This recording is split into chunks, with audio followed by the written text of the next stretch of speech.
The United Nations Security Council is expected to discuss the Western Sahara tomorrow. It's believed a closed-door UN Security Council meeting on the region was requested by Germany. It comes after US President Donald Trump recognized Morocco's sovereignty over the disputed region in return for the kingdom normalizing ties with Israel. Former US Secretary of State James Baker has labeled the move as an astounding retreat from the principles of international law and diplomacy. My colleague Peter Ndoro caught up with the Sahrawi Arab Democratic Republic ambassador to South Africa, His Excellency Mohamed Yeslem Beisat, to talk about this development and the prospect of ending the long-standing conflict between his country and Morocco. I don't think it's United States. It's more the outgoing President Donald Trump who has done this outrageous, illegal and shameful act, which goes to the contrary of international legality, of international law, of the Charter of the United Nations, and even against it, the very establishment and the founding principles of the very United States itself. Of course, we condemn this ill-advised, shameful and immoral move.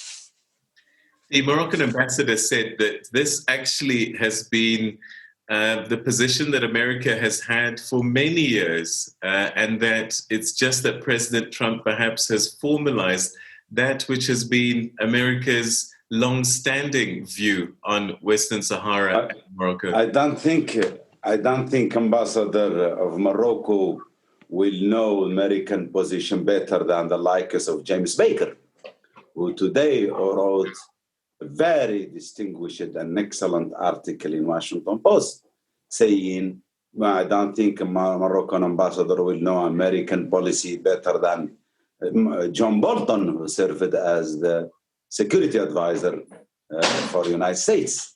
And they don't think he knows better than Senator Leahy or Senator Inhofe or Christopher Ross, distinguished American politicians who know American policy better than me and than him. And they all stated that it comes as a violation of a well-established policy of the United States regarding the issue of Western Sahara. Baker even went further, saying that it's contrary to American interest, economic interest, security interest. It's contrary to the position of American allies in Europe. It's contrary to even commercial interests of the United States. It's contrary to the because the United States took her independence based on the rule of self-determination. And self-determination, before it comes, the first principle of the Charter of the United Nations, the first principle of the Universal Declaration of Human Rights, it was an American value advocated for many years by Woodrow Wilson, the former president of the United States. So I think the Moroccan ambassador there is actually, what he said is not very factual, to say the least. So what does this mean in terms of trying to resolve the conflict between yourselves and Rabat? I think this is contrary to the solution. It's actually not a peace deal, it's a war deal. It's a war deal and armament deal, because Morocco is buying $1 billion from American armament. But the emballage, the packaging of that war and hater deal is packaged with nice words of peace and negotiations and normalizations. I think Morocco and Israel were trading in stolen goods because the territory is not theirs.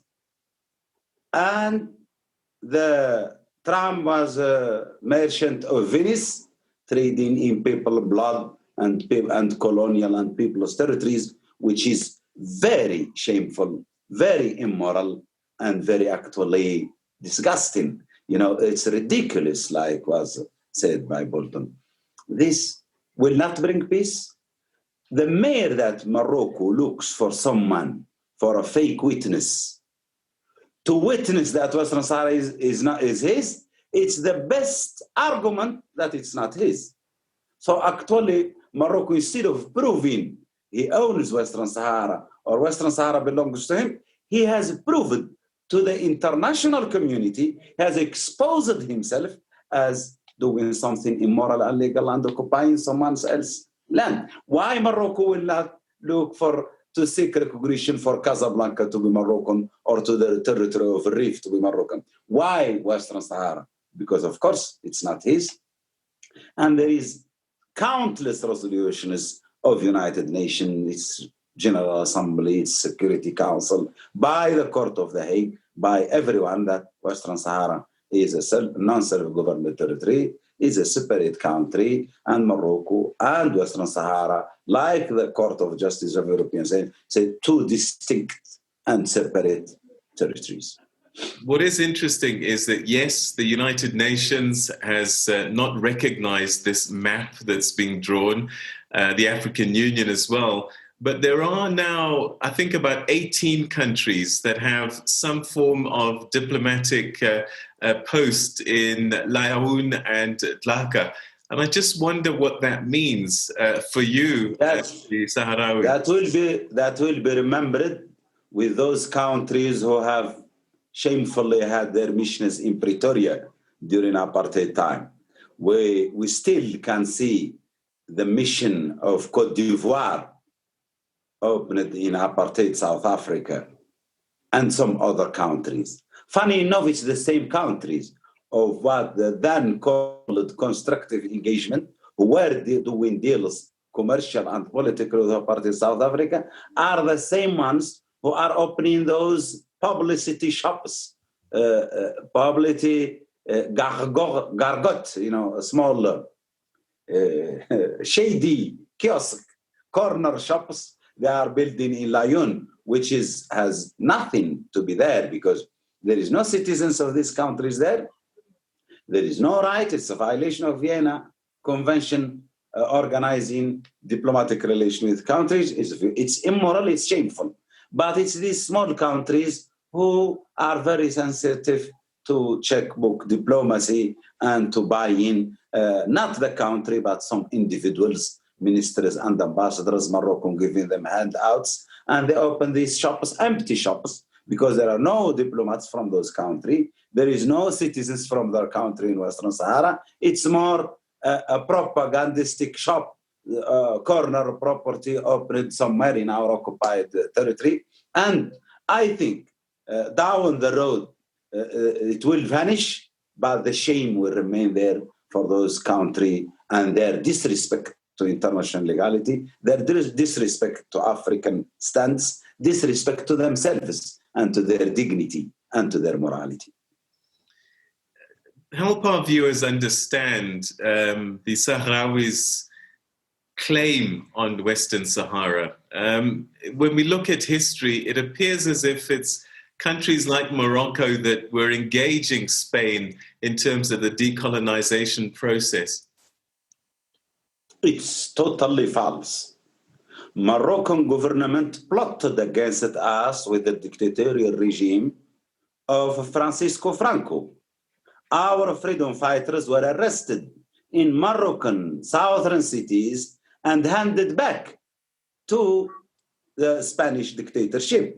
Polisario guerrilla were arrested in Tantan, in Zak, in the Gleimim, and handcuffed and delivered to Morocco colonialists that we were fighting of.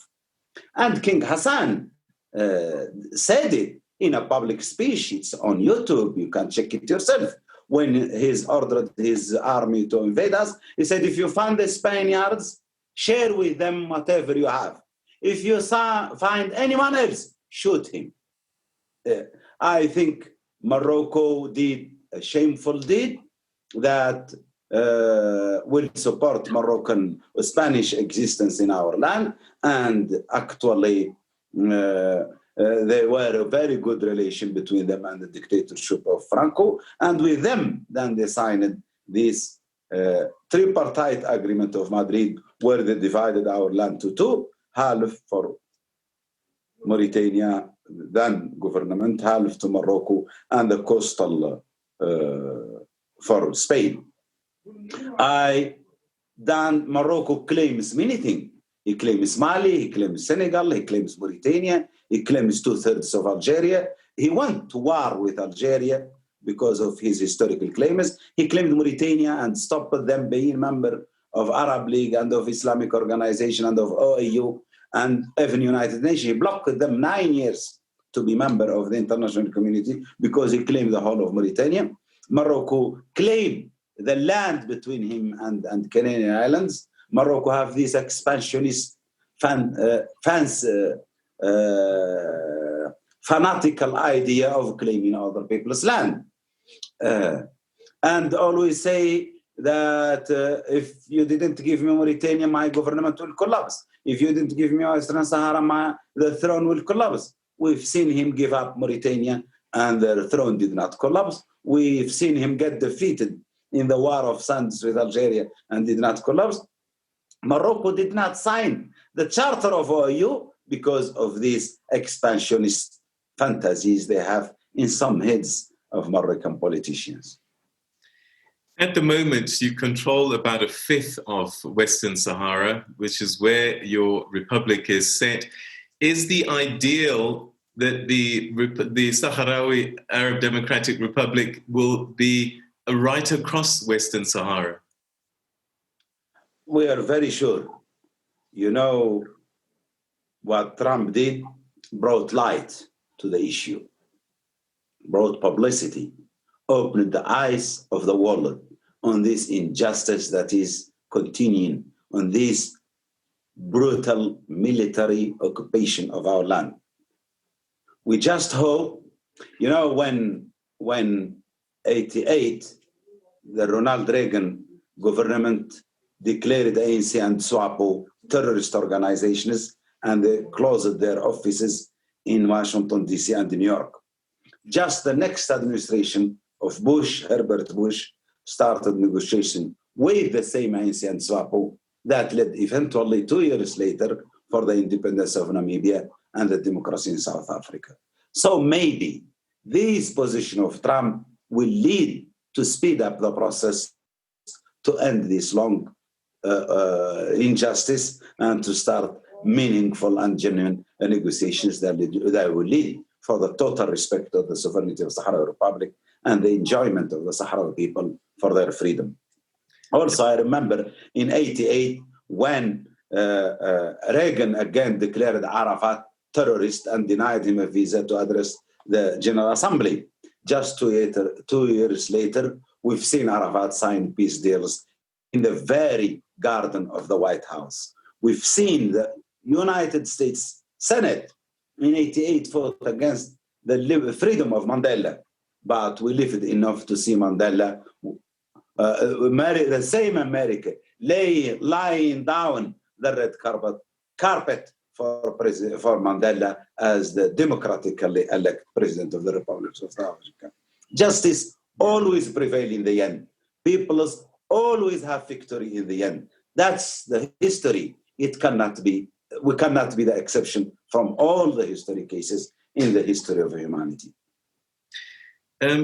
What is the solution to this long-standing conflict between yourself and Rabat? This solution is there. We are not asking of a miraculous solution or of a very huge exception or something coming from the sky. We have signed with Morocco Houston agreements. We and Morocco have signed peace deals. There is Moroccan signature on Houston agreement. Just let's implement what they have accepted and signed from their own charity. But they always have this calculations and miscalculation. No, Trump is me. I'm not doing peace. No, Algeria will change. No, Africa will rewrite its constitutive act. No, the history. We can rewrite the international legality. Oh, we just can't pay 2 or 3 presidents to up and consolidate. This is petty thinking. It's childish reasoning. It's very crazy and stupid and ridiculous way of doing politics. If Comoros and Djibouti, for God's sake, opened their missions in Lyon, How can that will change legality? If Donald outgoing president do a shady deal for some cents for his pocket, how can that will change America? The bottom line is the Sahrawis, is the people of Western Sahara. Western Sahara is owned by the Sahrawis. Unless the Sahrawis give it to Morocco, no one else can give it to Morocco. Not Trump, not Sarkozy, not Biden, not Macron, not Comoros, nor Djibouti, nor Gambia. We, the Sahrawis, own our ancestral land. We own it. It's us through a democratic operation, through a democratic referendum sponsored by United Nations. We can give it or we cannot give it. We can do whatever we wish with it. That's our giver rights. That's our natural rights. Even if we are lost, or we are long, or we are much, or we are less, if we are strong, or we are weak, these our rights. Will defend them tooth and nails. We'll defend them with peace. We'll defend them with war. We'll defend them with our patience. We'll defend them with our rage. We shall prevail. We shall overcome. We will be there. We will win it. And Moroccans can have our promise. We'll be very good neighbors for them also. Is there room for compromise? Morocco talks about a regional autonomy for the Sahrawis under Moroccan sovereignty. I'm sure that doesn't appeal to you, but is there a middle ground then between the two of you? But Moroccan autonomy plan, he mustn't speak to him about it in South Africa, because that's remind the opinion of Matanzima and Mangwapi and their Bantustan ill-famous legacy. This is shameful to tell you, okay, you are not a human enough to enjoy our rights. You are half a human, I will give you half of your rights. That's ridiculous. That's shameful. That's disrespectful. That's despicable, to say the least. How come it's my rights? I went to the court recognized them to me, the international community recognized it, and you tell me, no, I am not ready. Actually, you are not smart enough to run your country. Let me run it for you, and I let you garbage and policing and to run them. This is nonsense. This is ridiculous. Even Matanzima, in his late life, has refused that, like Mongwapi, like all the Bantustan leaders. Even Buthelezi, in the end, reached the conclusion that this is a joke. Morocco cannot continue to recycle old colonial garbages and put them in a new, well-packaged things and sell them to the world. This is totally outrageous. He's trying to take us for a ride. He's trying to insult our intelligence and our humanity. So what do you think the United Nations and the African Union can do? Because it seems as if this impasse has been allowed to drag on for decades now. Yes. France stayed in Algeria 130 years. The Arabs stayed in southern of Spain 5 centuries. The Boers ran this country three centuries. ANC struggled 90 years. About justice struggles, there is no time. It's about the aim. It's about the finality. It's about the goal you are fighting. We fought 50 years against Spain and Morocco. We will fight another 50 years to reach our. Morocco must understand we will not give up. We are stubborn enough. Maybe we're a few people, maybe we are weak, but we have justice to our side, we have legality to our side, and we have the full determination to attain our goals. Compromise is there. The resolution of the United Nations is there. The position of African Union is there. The position of they want a middle ground. But today, they want so arrogant with this. They are saying, no, there is no need for negotiations. There is no need for mediator. So let them. Around from here to 1 year, we will meet again and we'll see what can Trump help them with and what we can do for them, and how history and how justice will prevail in the end. This deal that they've struck with Israel to normalize relations with the country, how do you view that? Is that a betrayal to the Palestinian cause in your view? It's shame. Palestinians have so many troubles, to someone to cause them more troubles. It's actually a very shameful and immoral and disgusting move. A very Israeli newspaper said it's occupation for occupation. It's exchange occupation with an occupation. It's like trading in stolen goods. Palestine does not belong to Morocco to give it to Israel, to Netanyahu. Western Sahara does not belong to Trump to give it to Morocco. Palestinian people and the Sahrawi people have absolute right, and they are the sole owners of their land. They give it to whom they wish, and through their representatives and through democratic means. I think Morocco is adding the insult to the injury to the Palestinians by this shameful deal. It's, great countries and the countries who think they're powerful, they always refrain from harming the vulnerable. It's such ignoble to harm someone who's already harmed, to shoot the injured. And that's exactly what Morocco was doing to the Palestinians. And for us, we are used to it from them. But this deal will go for history, to the dustbin of history. It will be remembered as the Berlin. We thought that this kind of deals, trading in peoples and territories, belongs to 17th and 18th century of the history of humanity, when colonialists were meeting in Berlin to exchange. You give me Burundi, I give you Rwanda. You give me South Africa, I give you Kenya. We never thought we would witness that in the third millennium. Now we are in the third millennium, and still Morocco, Israel, and the United States are doing this shameful, immoral, and horrible deals. Merchandise.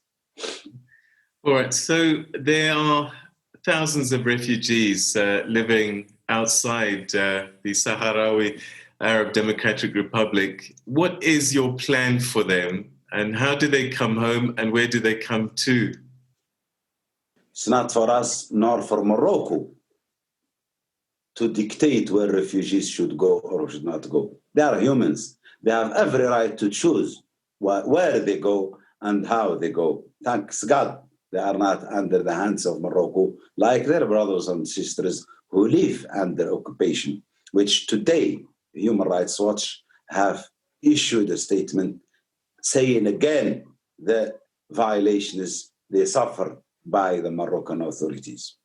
Those refugees are there like millions of refugees in the world, in the globe, everywhere, and they are covered by humanitarian international law and by international law. Morocco does not recognize them as refugees.